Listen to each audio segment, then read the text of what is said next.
bringing this awareness and this awakening to dads, saying, brother, you're missing out on real strength comes from being really honest with that. How do we get good men to go deep? Most men are living a very small version of life. The greatest opportunities are right with our own children. It's all for them, but it starts with me. Men need rites of passage. We need to be really honest with what's happening to our boys right now. There's so much power when men come together to support each other to be better men.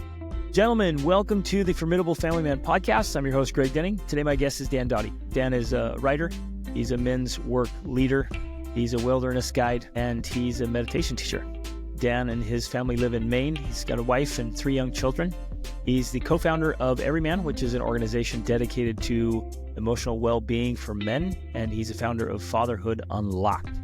Dan leads guided trips all over the world for men. He's been on the Joe Rogan Experience 3 times. He's had works published in New York Times, Men's Health, GQ, The Washington Post. He's just a great guy with a lot of insights to share. In this show, he and I talk about rites of passage. We talk about things that can be done to meet the needs of boys and men, especially, the social and emotional needs and how they flourish when that happens. We talk about how most men are living a small version of life and not really leaning into who they could be. We talk about how we have to get down to the deeper layers emotionally and unlock the things that are in there. And of course, he shares some amazing non-negotiables, habits and actions that we can take today, both in our inner lives and in our outer lives, to become better husbands and fathers. So, gentlemen, enjoy this episode.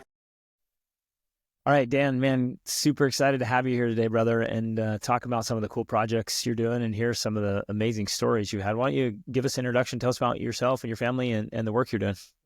My name is Dan Doty. I live on the coast of Maine. I'm a dad, I think is the first line on my biography. Yes. Probably says that. I have 3 kids. They're 8, 6, and 3, 2 boys and a girl. I've been married to my wife, Elise, for just over 10 years now. I got lucky. I got kind of unlocked in my early 20s and sort of set out on a path, professional path that has seen me do a handful of things. But the through line through all of it is I started out as a wilderness therapy guide and led groups of struggling teen boys in different wilderness contexts, right? So therapeutic context and correctional context is the type of programs I ran. I did that for 4 or 5 years. And in doing that, I just stumbled into my mission and purpose for life. It was very clear. It was all encompassing. And the moment that really nailed it for me was the first time I did some father-son programming in that context. Yeah. And I got to be there around the fire as a boy, say 15 years old, and his dad were kind of guided into an experience where all of the walls between them came tumbling down, with the force of a big bomb. Yeah. And really got to experience the absolute sort of power and possibility of, first of all, connection between father and son, but then beyond that, what's possible for boys and men and what's missing for boys. And that's what set me off on my course, right? I'll just do a quick run through, right? I was a wilderness therapy guide. I became a inner city high school teacher in the Bronx. I got my master's of education as a New York City teaching fellow, found my first men's group when I was in my late 20s. And that had an equal level of changing my life, right? I did that work with the boys in the woods. And then in my late 20s, found a men's group and realized that I had all of my internal stuff to work with, got really obsessive about the power of men and peers coming together. And then I had kind of a detour, and I was the director and producer of a TV show called Meat Eater with Steve Rinella. Went all over the world and made art out of wilderness hunting trips. And then I started having kids in my early 30s. I founded a company called Everyman, which is a men's work organization that has a global footprint, and left that in 2020. And I've been working specifically with mostly fathers since then. And I also make a fair amount of my bread just as an executive coach. So I work with CEOs and teams all over the world too. Love it. Oh, man, what a great adventure, brother. Already all kinds of stories and all kinds of background. And I love this whole kind of panorama experience you've had with so many different people around the planet in so many different situations and demographics that, at least the way I see it, it lends so much perspective to men and boys specifically in raising families. So let's dive in right there, man. What do you feel like is really missing? Because you started working with these youth on these treks, and those things are pretty awesome. I've had a lot of friends do those, and be guides out there in those areas. So you start out there, and so that's been what, 20 years ish ago, and exactly 20 years. This next month is when I really launched my career. Yeah, so it's been 2 decades full. Yeah, I've worked with probably, I don't even know how to count, man, thousands of boys and tens of thousands of men at this point, right? Just I put my time in for sure. Love it. So what's missing? What do you see? You're going to see patterns. I mean, you and I, because I'm the same thing. I've been in this 2 decades, so we'd have to be blind, deaf, and dumb to not notice patterns that are just obvious, and they're causing a lot of problems. Well, I mean, there's probably 4 or 5 I could pick out. The first one that I would speak to is I guess one way to say it would be the lack of initiation, right? That's one way to say this. But what I'm really referring to is that as a boy develops into a man, there are these huge opportunities for the adults, specifically the male adults in these boys' lives, to actually slow down enough and create the conditions to see their boy for who he actually is, his inner spirit, his essence, and to nurture that and cultivate that and challenge that boy to find and realize that he's much bigger than the small cognitive-based version of himself, right? And so there's this opportunity for, and that includes everything, right? And I mean, there's a whole huge part of what we need to develop as men, right? It's the heart, it's the emotions, it's the ability to be resilient, it's toughness, it's strength, it's this whole spectrum sense of self that's available. And so these opportunities to really be seen for how full and true and real that these young men are is just not happening. And part of the reasons it's not happening is because it didn't happen for the men, right? So they didn't see it, they didn't experience it. So are they unaware, or they just don't know how to do it, or both?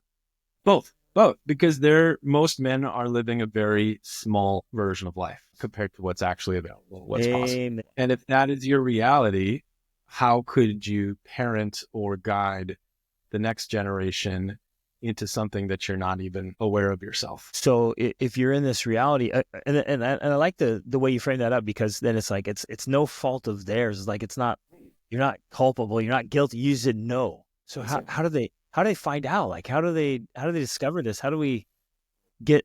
So what I hear you saying is it's starting with the dads. It's bringing this awareness and this awakening to dads, saying, brother, you're missing out on so many incredible opportunities right here with your boys and daughters.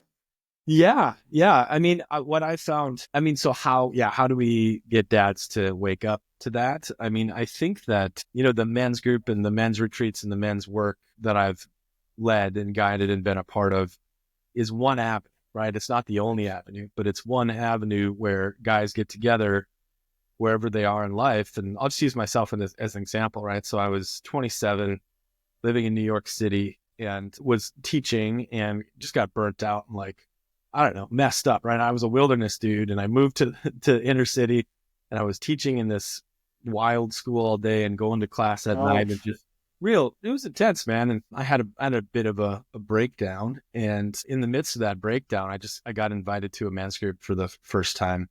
Didn't know what it was, never heard of it, right? Wasn't looking for it, but I stepped into a room of 9 other men, all of them substantially older than me, all of them very successful in life, career-wise, but also very developed emotionally and spiritually, and just some dudes who really were intentional about life and had somehow along the way, found their way into a wider spectrum of self and life. I'll never forget it, man. That first meeting, those first couple meetings, I just I left with my jaw on the floor, partially just so impressed by the presence of these dudes, but also that they would see that in me, that they would be willing to bring me in, and it was profound, And I think that, in our culture today, there's a lot of sort of development that men are leaning into, right?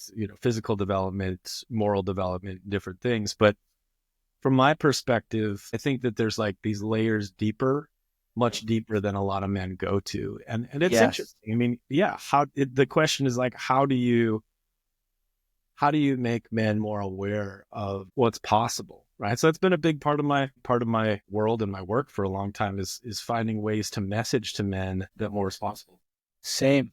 And it's a lifelong question. And this journey is like, how do we get good men to go deep and to discover the underlying cause of the underlying cause and get in there and do the work. And I think, what you were saying, and I wholeheartedly believe, like the greatest opportunities are right with our own children. It's right within the walls of our own homes. Well, and that's what I've found, man, is that dads are a particularly ripe subset of the population to talk to and to work with, because you become a dad and all of a sudden the stakes get way higher. Right? Our own shortcomings, our own limits on ourselves become the limits for our kids. And if we're paying attention, we watch that happen in real time, right? Yep. We literally watch it happen.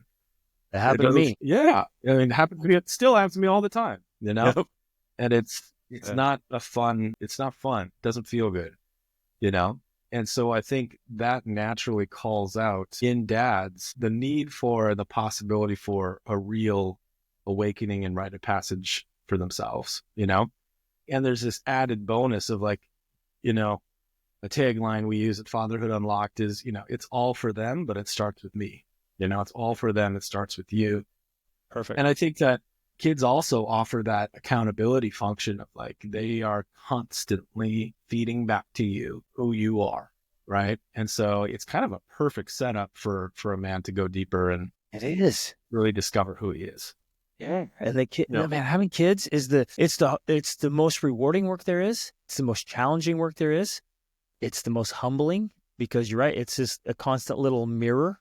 They're holding up, right? Like it's either they're holding it right back up what you're doing, or even more importantly, who you are. And who you are is being reflected back to you. And man, we've got to be humble enough and aware enough to stop and be like, okay, I need to do some refining here. I mean, yeah, man, it doesn't take long to realize that if you talk the talk without walking the walk, if you're parenting, if you're fathering from a place of just do what I say, it's like, man, but not going to work. You're in for it, man. Exactly.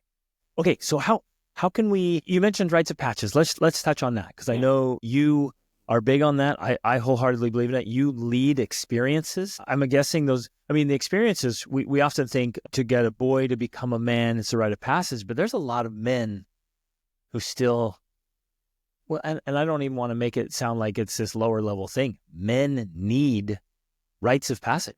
Yeah, they do. Yeah. So, it's a good time to talk about this. It's just really fresh, right? So, it was just 2 weekends ago that I teamed back up with Everyman, the organization I founded, to put together a first go at a formal event, a formal experience that we call Rite of Passage. And, this is something I've been thinking about for a long time and been doing in various ways, but this was like the first, like, okay, we're doing this specific thing. You're showing up exactly to do this. And it was a good fit to do it with Everyman because they have an established community of healthy men all over the place, right? There's, been going for 8 years, and there are men within that community that have done their own healing work. They've done their own refining, as you said. And that felt like the right backdrop, right? The right sort of, so here's the image from the weekend that I kind of dreamt up and then lived out. And it to me, it lands, right? So imagine a group of like 10 boys, age 11 through 15 or 16 in the center of a circle, right?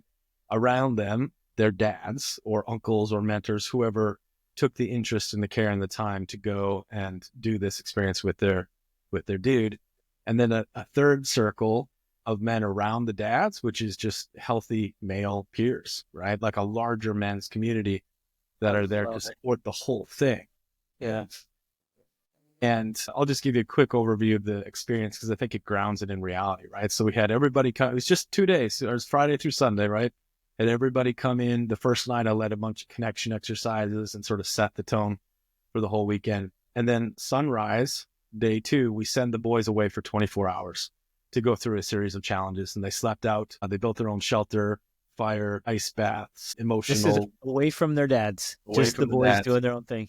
Just the boys with a couple facilitators, and put them through a series of challenges. And I gave them some framework, and some understanding. And then meanwhile, I have a couple other facilitators working the dads for a full day, deep dive, like full out doing their own, getting an inkling of initiation work themselves, and then also getting schooled on what their boys need developmentally, right? And how to set things up best. And then, so after 24 hours, everybody came back together. We had this beautiful ceremony, had a bagpipe playing. We watched the boys march from one side of the ranch to the other, and then had them pull up short and invited them one by one into the circle of men to state who they were and to be marked by their father and to be welcomed into a community of men. Yeah. Wow, So that's beautiful.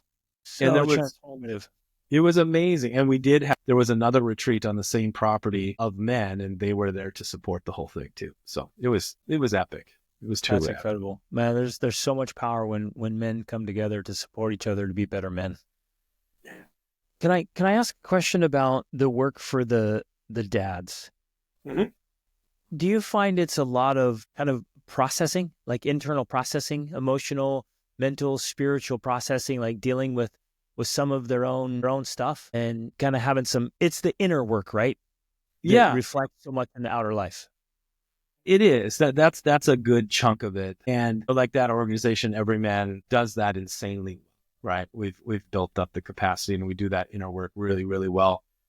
But I've also in these last couple of years been very adamant about balancing out that inner work with action orientation and with action, right? Because that inner work you can't get around it. It needs to be done. But I've found that it also can kind of create a bit of an eddy in a man's life where you just kind of keep going in and keep going in and keep going in on that inner work, which can be really fruitful and oftentimes is necessary. But it's important to me to set that context of doing that with the action on the other side, with the intention with actually living, right? Because one of the things I've found in men's work over the years is that it's really powerful, right? It's really powerful and can have a slightly addictive flavor to it too, where you just kind of keep coming back for your catharsis. You keep coming back for that.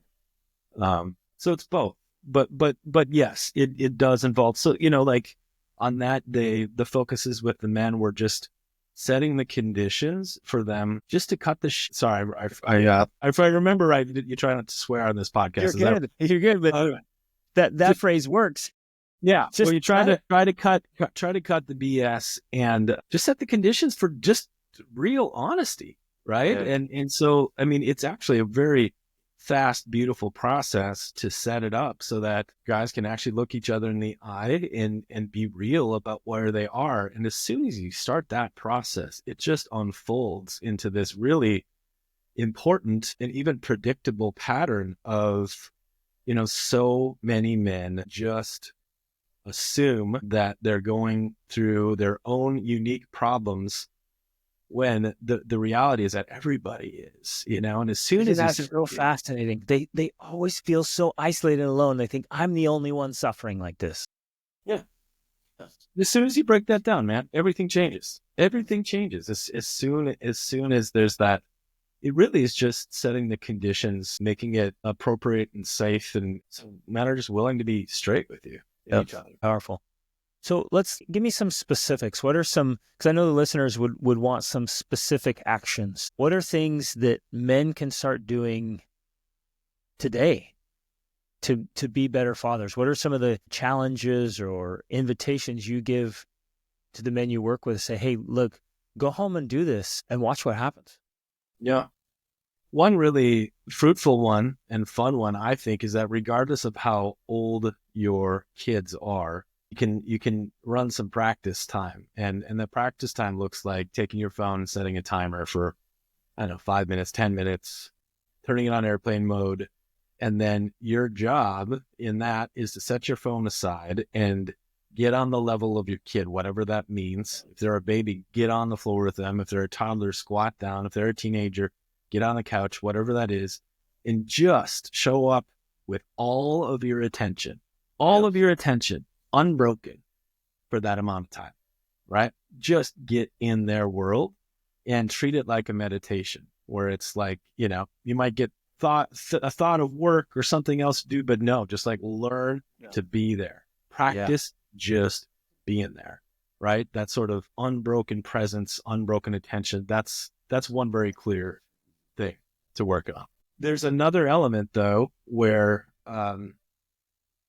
kids, and I think especially adolescents and teens, are incredible bullshit detectors, right? They're very, yes, they are. Very all kids are. So if you're bringing your presence to your kids, one thing to be aware of is start a practice. So in the men's work, we have just something called a check-in, which is like the most basic, ubiquitous tool used in a lot of men's groups. And it's just literally practicing checking in with your internal state and then just bringing it out, being honest, so that there's actual coherence between what you're saying and what you're speaking and how you're showing up with what's inside. And so that means not masking. That means not trying to project more strength. That's just being actually honest, being transparent. With yourself. Yeah. With yourself, but doing it in front of your kids is just this massive, and that's one of the main things that gets practiced in these things, is just like, can I be aware enough of what's going on inside so that what I'm presenting to the world isn't a mixed message? Yep. I love it. And we start cutting through the crap to get through the congruence. Well, what's often happening is the incongruence. It's just operating inside of there all the time. We got the facade and the mask and the tough guy and whatever else, but internally it's off. And until we can address the incongruence, we're not going to make real progress. Man, I love that. Yeah. Okay, let's shift gears a little bit here. I guess it's related, but I want to ask a direct question. How can we keep from being weak, and not just physically weak, but weak men, and maybe character and standards and values? Because weak men are real trouble, and weak men raise weak kids. So if it starts with us, how can we keep ourselves from being weak? Well, I think the first thing there is to explore what we're talking about weakness and what we're talking about strength, right? Because I think we can easily paint ourselves into a corner of what strength looks like and feels like, right? And I do think that there's a inherited sense that strength is stoicism, discipline, not being affected by other things, not, basically, your old cowboy mentality. And that's part of it. That is part of strength, right? That is real. But where guys get into trouble, statistically, more than anything else, and they don't like to talk about it, is depression and anxiety and isolation and all of the behaviors that go with that, right? Mm-hmm. So addictions and just generally not being their best self, right? So my definition of strength includes emotional strength, which doesn't mean that you're in control of your emotions all the time, but you learn that develops, but it's actually learning that you do have them and that you are human and that there's more going on inside than you think is okay, right? Or that you believe that society thinks is okay. And so there's a term that comes from my meditation background called unconditional confidence. And unconditional confidence is not aggressive. It is literally building the capacity to be with anything and everything, building the capacity to be with sadness, the capacity to be with pride, the capacity to be with intense things happening in the outside world. So there's a version of strength that I think is anchored by courage, right? And the courage that I see needed a lot of the time is to drop the old traditional facade, to drop all of that, not leave it behind, not leave behind the discipline and all of that, but include it, right? And our kids need this from us. They need us to be able to slow down and be present with whatever's going on. They need us to be nurturing. They need us to be loving, right? And I think my hunch is that you get this, and this makes sense for a lot of dads out there. But what ends up happening is that a lot of men and dads will trade the fuller expression of their love for a role that they think they have to play. Right. So to me, real strength comes from doing the inner work and refining, along with holding on to the values of all of the traditional masculine stuff. Right. Like it's not one or the other. And I think that's where we need to go. It's a combination of physical strength, mental toughness, but not only, right? Because when we go down that route, we get into bad spots and we bring our family into bad spots. We're just replicating old patterns that are no longer quite up to date with what is needed from us. Yeah, I love that. And there's a few images I'm want to see and articulate here to kind of illustrate this. But as I hear you explaining this, like, no, it's a very well developed set of tools or set of skills. So it's not just a couple of things. It's expanding to where we have the wisdom and we've cultivated the practice to know what to use when, and to have this deep authenticity. And I don't know how else I'll check it, but like, you're just fully developed. So you can feel all of the emotions. It's the whole piano. It's 88 keys, not just, there's 5 or 6 over here that men play. That's exactly right. It's the full thing.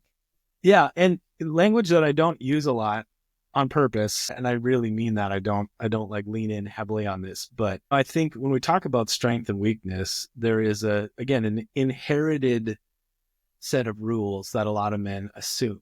And that means that if you're not strong, you're weak, right? But the true reality is that there is weakness in all of us. There are places where we are not able to fulfill our response. We all have those holes. Yeah. Real strength comes from being really honest with that and working with that and not paving it over, not shoving it away, not pretending, right? That's the thing. The real strength, there's a fragile strength which says, I don't have these feelings. I don't have these weaknesses. I don't have this stuff. So I'm going to shove it away and I'm just going to be strong, right? But a bigger, more stable strength is turning right toward those things consistently and working with the whole system. And doing what? Let's say, so a man finds some holes. He finds some holes and he's doing the inner work and the outer work. And he's like, okay, here's where I'm coming up short. What does he do about it? I mean, honestly, the first and probably most important and powerful thing is just to find a place where you can express that and be seen by other men, by other people in that space.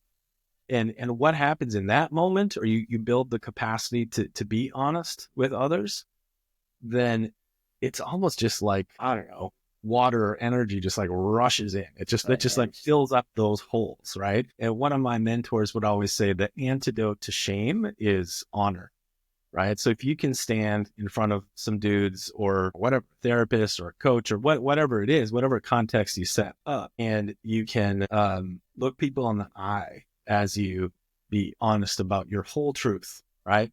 What happens is just I don't know, it's hard to explain it, but you go from fragile and alone and isolated to just knowing that you're human, to just knowing that you're human.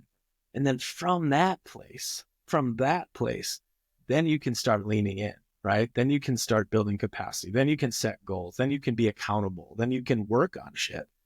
Right. But, it's courage and confidence. It's building on that base to go out and actually make palpable progress. Exactly. In the right direction. Yeah. Love it. Okay. So raising boys, I know that's one of the things that you just absolutely love.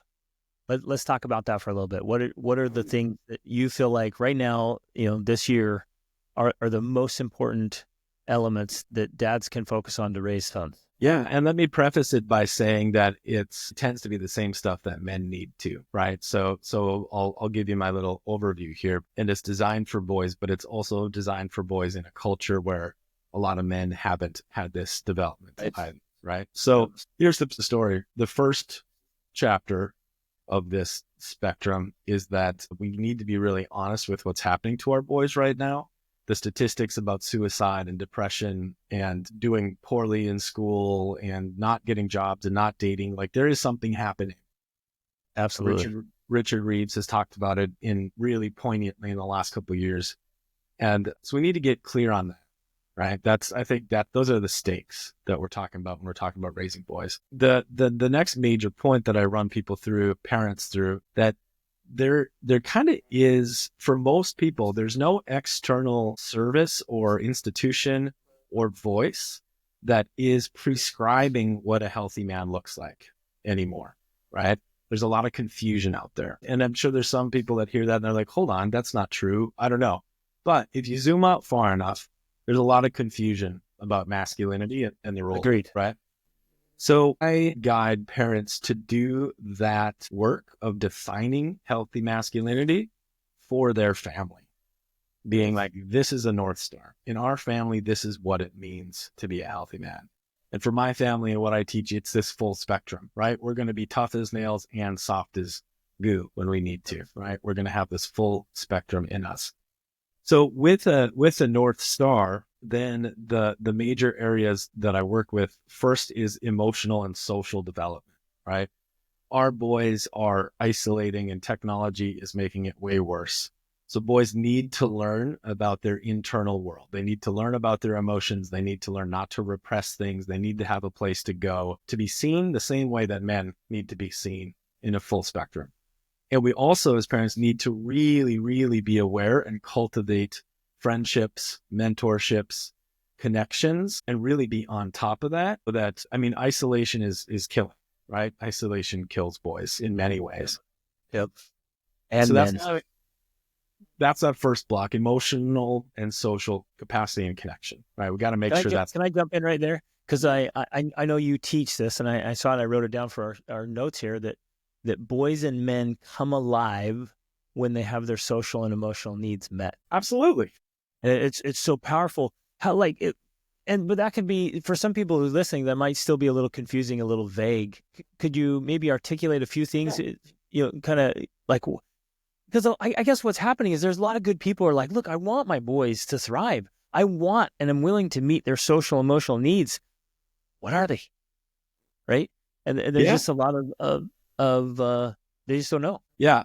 Well, so the first, which I kind of keep harping on here because it is that important, is we need to make sure our boys have somewhere to go with the things that they're unsure about, right? So as they're going through puberty and sexuality is coming online, if they don't have someone who's really honest and straight and hears them and affirms them and sees them for what it is and makes it safe enough for them to actually have conversations and to be understood there, then we're setting them up for a lot of repair work in the future. Yeah, we're driving them into isolation and trouble. Yeah.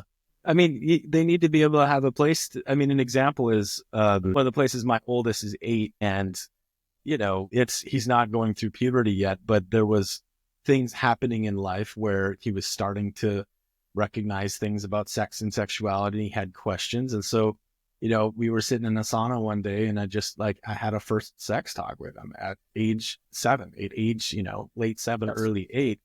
But just in a way that made it very clear that as this stuff develops in his life, that I'm the place to go. I'm a safe place. I'm not going to shame him. I'm not going to do anything, but it's just like he has that. And so just even that, he's a young boy, but the level of sort of decompression and relaxation that washed over him, because that's too much for a little one to hold on. They don't know what to do with that. It's just too much. And as adolescence comes on, it's even more. Right. So it really just is that, and our kids are going to have all kinds of questions. My kids one of them is wrestling with death in a big way right now. When adolescence comes, sex is going to come on board, all of this stuff, and even small things, relationships at school and friendships, all that stuff. They just need to have good adult awareness that helps them make sense of life. Yeah. So that's one. And this is huge, massive. Yeah. And I guess the way I like to frame it up is that most of us, it's probably subconscious or unconscious. It's rarely intentional that we make our kids afraid to come tell us the truth. Yeah. We unconsciously push them away because then later on you're like, I wish my kids would talk to me. And we're like, well, the way you responded made it so they never want to talk to you, right? You blew up over small things, or you were so afraid that they were going to ask you something and you didn't know how to answer it, or you didn't want to hear about it. And so they just, consciously or subconsciously said, well, boy, next time I have a question or I make a mistake, definitely not going to that guy. And we push them away. And what you're saying is so critical. We have to open those pathways back up so that our kids feel comfortable coming to us, and that anytime uncertainty, fear, doubt, disappointment, whatever comes up, they think, man, I want to go talk to my dad. Here's a way to check it. Here's a way to sort of frame it. All along development, a boy is going to constantly be up against the place of, is this part of me okay? Right? And that part could be anything, right? I was working with a client a few weeks ago and we were going back through his history, and there was a conversation that two peers had with him, and just like were asking him about his appearance in a certain way, and that dude at the time, it just like he internalized this huge like fear. Holy shit, I'm not okay. This isn't okay. What am I going to do? Right. And it brings it as an identity. And exactly. Yeah. And had no one to go to, had no one to talk to, had nowhere to check that out. So, you live 30 more years with that as a major part of your identity. That's like running the show a lot of the time. Right. So that's critical. The other things socially that really, I think, so friendships are a big part, right? Boys are very social and are socialized away from friendships. There's good data and studies that show that. So we just our kids just need connections, right? We're humans. We're pack animals, right? We need to be part of something. But I also highly, highly stress for parents that, mom and dad is not enough, right? Boys, as they develop, need other adults that they look up to and they respect, but are also respected by, where they get to exercise parts of them. I think about my Taekwondo instructor when I was a kid, right? Like he was my guy, and he pushed me in so many ways. He helped me. Gosh, I went from a little soft mama's boy at the age of 6 and 7 to a badass, second degree black belt. It's funny. It's probably Cobra Kai, style stuff like this. But it's as far as transitioning and transformation for a boy, incomparable. It's amazing. Martial arts, I think, are spot on for this. Yeah. So as parents, we need to be assured that our kids have a string of mentors and adults that are help bringing them forward, bringing the best out of them. Right. And that's something it's like, okay, well, how do we do that? And it's you just do it, right? You just make sure that your boys are able to explore different things, maybe education, maybe sports, maybe martial arts, maybe art, whatever it is. But be aware and do what you can to cultivate meaningful mentoring relationships. It's huge. Yes. You'll appreciate this, brother. So early on, Rachel and I, we recognize this, our kids need to be around other great human beings. Yeah. And fortunately, I feel so fortunate. I don't know why we weren't smart enough to figure it out, but we just had the sense that exposure was so powerful. We just got to get our kids out. And so that's one of the reasons we started traveling the world. We just took our little kids and we're going to go see all the coolest places and meet the coolest people. Well, but not just that. We're going to rub shoulders with the richest people on the planet and the poorest people on the planet. And every language and that we can come across and every religion, we're going to go see this stuff. And then we committed early on, and this is kind of answering the question that you brought up, the parents ask is well, how do we do this? How do I make sure my kids are around good peers and good mentors or role models? And we just committed, we'll move heaven and earth. We'll do whatever we have to do to make sure that our kids are having regular connections with inspiring people who've overcome horrendous things, who are doing great things. And whether it's, bringing in tutors or putting them in classes, or we literally have traveled all over the planet, going on expeditions and bringing, we'll lead trips and bring great youth and great men and women. So our kids we're climbing these mountains together. We're in the jungles, on the beaches. We're having these experiences with other good men and women. And that interaction, like you described so well, is happening in that environment. it's been worth every effort and every penny we've had to put into it to make it happen. And I'll be honest, like, we had to make it happen. We hoped it would happen. We're like, well, let's go here. Maybe it'll work. Like, the only time it's ever really worked is when we put in the effort to make it a reality. Yeah, I think that's right. And that bridges well. So that first main bucket is social emotional conditions, right? The second is what we call intentional challenge, right? And that's all along the way, right? I think, an initiation or a rite of passage is sort of a formal set of challenge, and that's important in the process. But all along the way, right? Like, this is sort of the more traditional masculinity element in a sense here, is like, our kids, we can push them. We can set the conditions. Like, one example is, each year before school starts, I take the kids and we hike a mountain. And there's a lot of mountains in Maine, and each year, like, we go a bigger mountain and a bigger mountain, and like, I don't know, and just giving them more responsibility as part of it, setting them in conditions to where they can learn to trust themselves in unknown situations, right? Absolutely. That's fun. That's super fun. So right? fun. Yeah. And there's a lot of ways to go about that. It's not coming from you personally. I found this to be very effective, especially like wilderness. Wilderness just is. And the mountain just is. And the weather just is. And sometimes it's brutal. And so it's not me pushing them. It's me with them together pushing through a difficult challenge. Well said. And you get so far out and you're like, hey, if we ever want to go back home to your toys and your comfortable bed and those big meals, we got a long haul. Like, let's get gritty and let's do this together. And I found is, if I go with my children into challenge, they've become just unstoppable.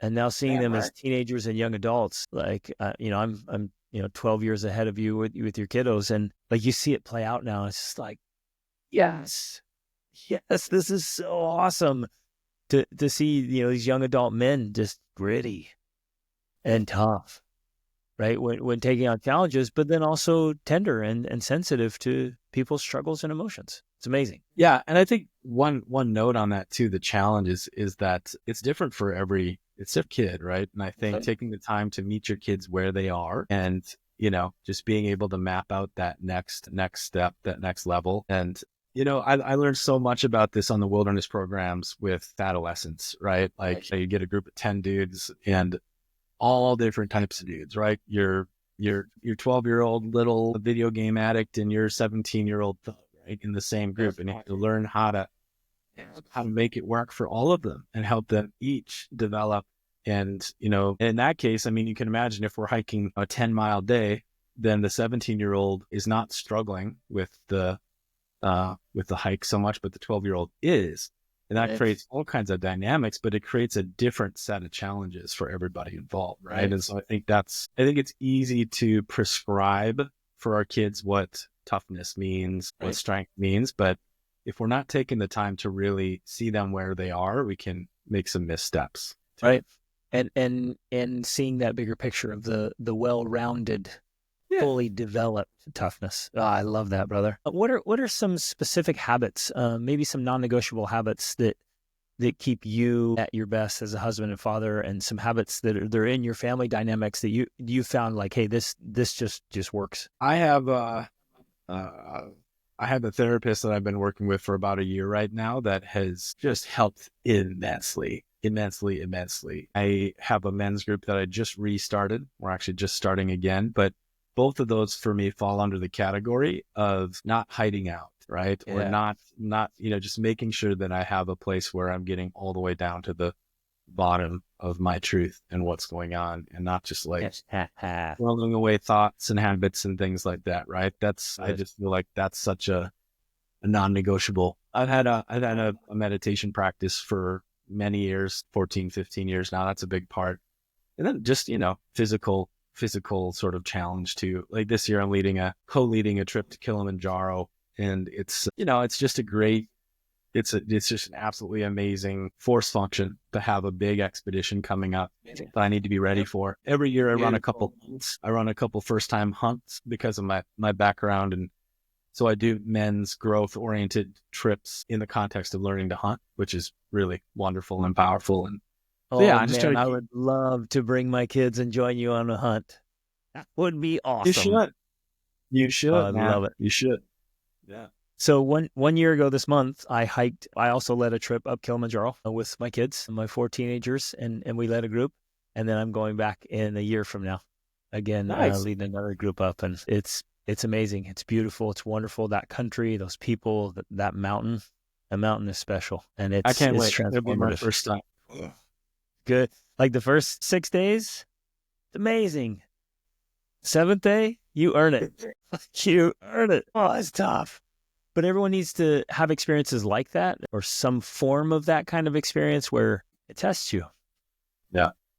I came And it's a good across an thing. old timer once who said very clearly, he's like, your boys need adventure, and if you don't provide it for them, they're going to make their own. And I promise you, the adventure they make is not probably What you what want. what you're imagining. Yeah, exactly. That is awesome advice, brother. Gosh, I love it. Okay, I guess one last question is what talking about maybe family legacy. Because so this framework I came up with, I've been studying this for like 25 years, just geeking out about it. I was out on my own at a broken family. Stepdads came and went, and I was out on my own at 16. And desperate years, just hard, brutal years. And I was just so hungry for truth. Did not want to stay in that kind of loneliness and suffering. And so I studied it voraciously for years, and I kind of came up with a framework. I'm like, I got to figure out a way that, like, what is it that just works? And I came up with a framework. I call it the triple trifecta. And it's fitness in mind, body, and spirit. Family, it's marriage, fatherhood, and legacy. That's what I want to ask you about. And then finances, income, spending, and investments. So it's that legacy piece where it's kind of what it does is it draws your mind out much farther than today or the next few years. And because we want to have a great marriage, but for good.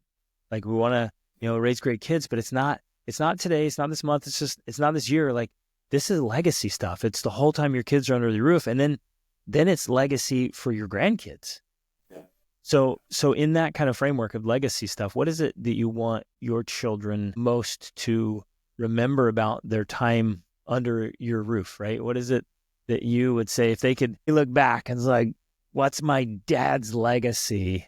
I know it's a big question I'm springing on you, but No, if you've given that some thought, what would you want that to be? I mean, in terms of memories, I just, my kids know they're well loved, they're well seen, right? I would do our best to see them for who they actually are, right? Right. But what I would hope for them is just something that's stuck out to me for a lot of years, that sometimes I come across family where each of the members of the family is distinct and fully living their own truth, but there's just I use my wife's grandfather as an example on her dad's side. And he was this dude they lived on an island, and everybody that ever talks about him just knows they remember his laugh and his eyes and his kindness and and it wasn't just him, but it's clear that he brought this just generative love to his family. And it just infused and it's just an incredible family. It's a big family, and everybody is so expressed and successful in different ways. And I don't know, just I hope the legacy that I would bring is that my family gets to live more and repair less, during their lifetime. And then that just continues to propagate through the generations. Whoa. It's just like this. Oh, yes. Just this Well said, brother. just this living, Yeah. Live more, repair less, because think of the leverage we give them. Exactly. The acceleration if they have to do less repairing because we did the inner work and we brought our best selves. And they get to just rocket launch from there. Yeah, ideally, right? Ideal world, yeah. That's Yeah. Well, and it's possible. You're doing it. I'm doing it. You and I both help men do it. I think that's a message we want to shout from the rooftops. It's totally possible. 100%. We can make big changes and bring about beautiful things in our families. I love that. Okay, brother, thank you. Thank you so much for everything. Any last thoughts or anything you want to share with the men listening? No, just thank you. This has been a great conversation, man. I'm excited to learn more about what you got Beautiful. going on. How can people get in touch with you, brother? DanDoty.com is my personal website. FatherhoodUnlocked.com is the fatherhood work. And we're on Instagram at FatherhoodUnlocked. Love it. Fantastic. Dan, thanks so much, man. Great insights. Great conversation. I appreciate you.